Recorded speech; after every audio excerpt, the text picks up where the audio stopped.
guys, it's me, AJ. Welcome back to my channel. A couple weeks ago, I posted a tweet that said, I tweet like I have 30.7k followers and everything I tweet goes viral. And I really do, because I think the way that I tweet is, I don't want to say it's niche, but I definitely think that it's definitely my inner thoughts just like posted online. And so for today's video, I just thought, why don't we go through and look at some of my favorite tweets that I've tweeted that I think, even though I have 241 followers, I think should garner more attention.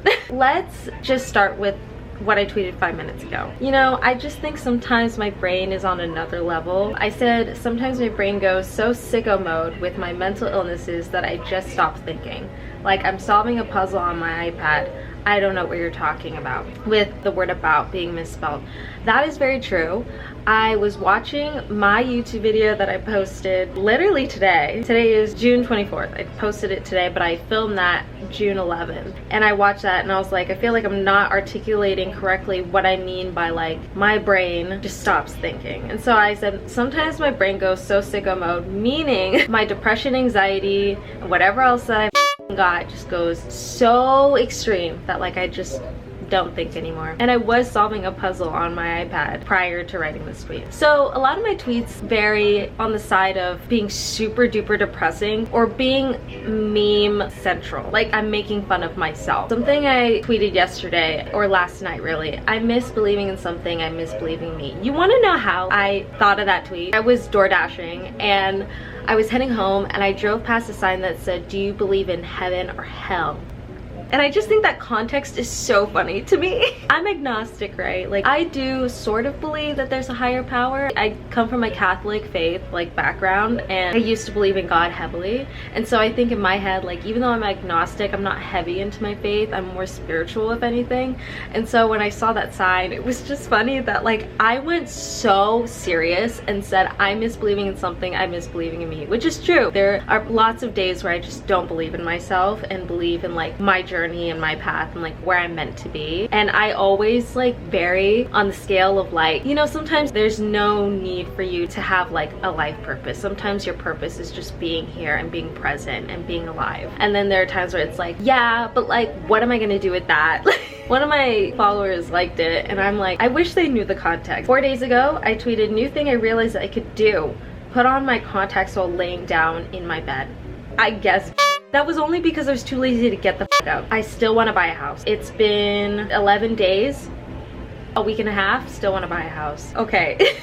This one's so funny. We all remember Miley Cyrus's Can't Be Tamed era, right? And I remember when that came out, I was like, oh my god, Hannah Montana's gone. And I don't remember how old I was. I think I was like 11 or 12. Like I was still in my like preteen era. And I remember that she made this transition and I was like highly supportive of her. Like I was like a Miley Cyrus stan. And when this happened, I was like, Can't Be Tamed is really good. And my two other Miley stan friends, they like sat me down at one of their houses, I forget who, and they were like, we're concerned for you because you're supporting this behavior. I'm like, Miley Cyrus doesn't even know I exist, guys. It was like, guys, it's not like she's cursing. She's just like showing a little midriff. Like same day, if God is real, why does he allow dogs to have health problems, huh?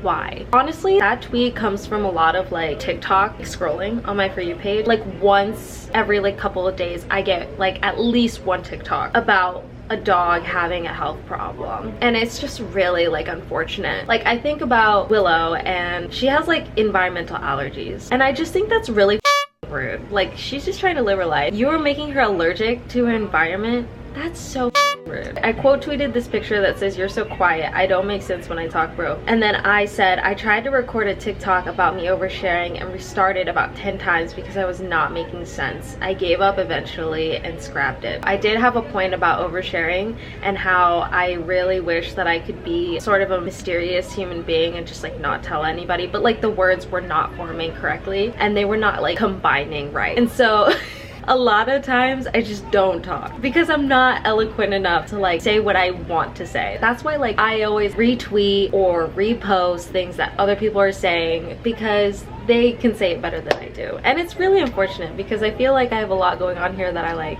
want to talk about. I just don't know how to talk about it. I had been seeing a lot of people quote retweeting this tweet that says, quote retweet this tweet with something in your drafts, please. I tweeted this screenshot that says, finding out an LGBTQ couple breaking up during Pride Month should be illegal. And I agree, but I still haven't tweeted it. It was really just me trying to cope with the fact that like a couple that I really like just like aren't together anymore. I was like, during Pride Month, I'm a child of divorce right now. Here's another tweet in reference to a house. I said, why does everything have to cost money? I just want to live in a house. I'm constantly upset about things having to cost money. If you ever follow me on Twitter, like I'm always angry about it. This one's funny. My desk is set against one of the windows in my living room and the window ledge is like perfect to rest my feet on. But sometimes, I be gripping the ledge with my toes. So I hope my neighbors like a nice glimpse of my dogs just freeballing on the window.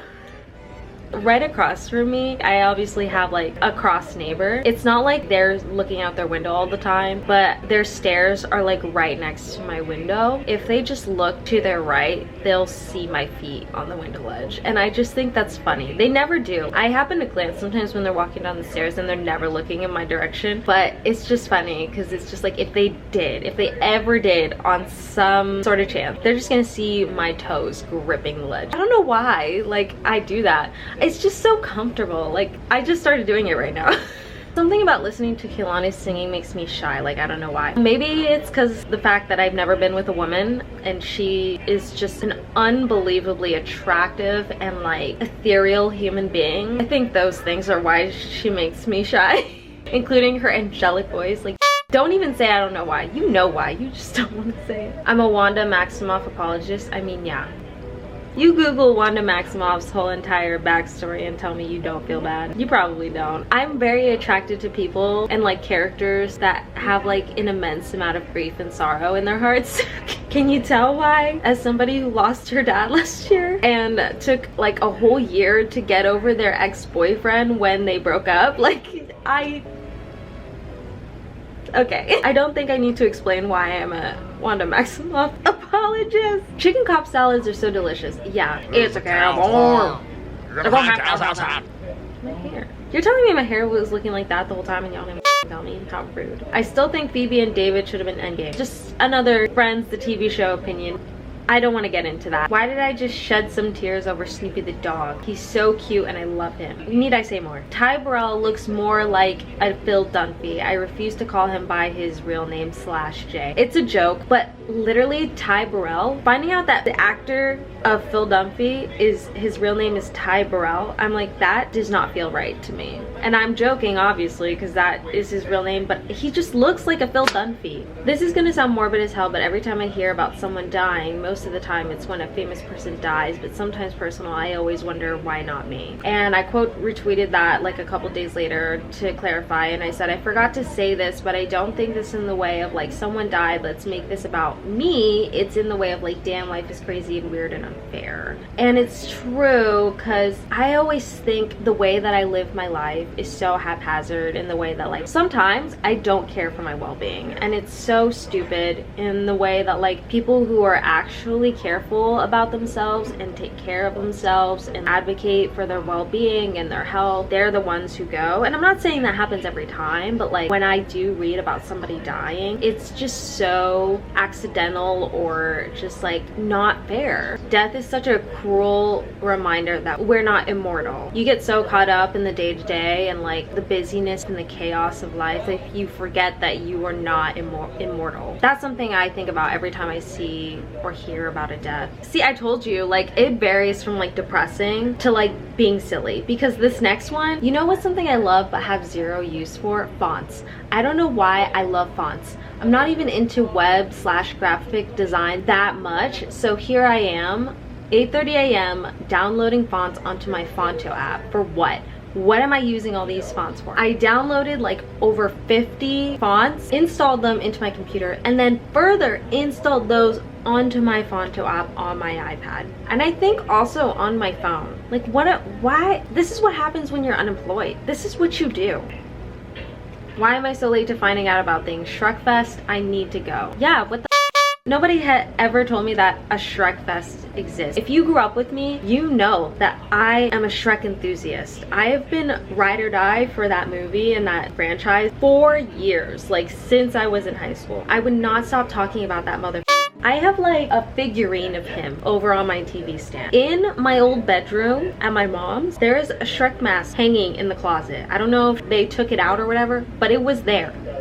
Okay? You're telling me Sophie Cookson and Piper Perabo aren't the same person. And I quote retweeted it a little bit later and I said, you know what, I feel like I've tweeted about this before. And then I quote tweeted the tweet that I literally tweeted like 2 years ago. And I said, look up Sophie Cookson and Piper Perabo and tell me that they are not the same person. And I quote tweeted and said, LMAO, I did. The only time I like think of that is when I watch Kingsman, which I don't watch like often, but I had recently and I was like, man, Sophie Cookson and Piper Perabo are like twins. And I tweeted that and I'm like, I feel like I've said this already. And I had indeed. I like to tweet about everything everywhere all at once sometimes. At least once a month I tweet about that movie. That is an incredible movie. Deserved everything that it got.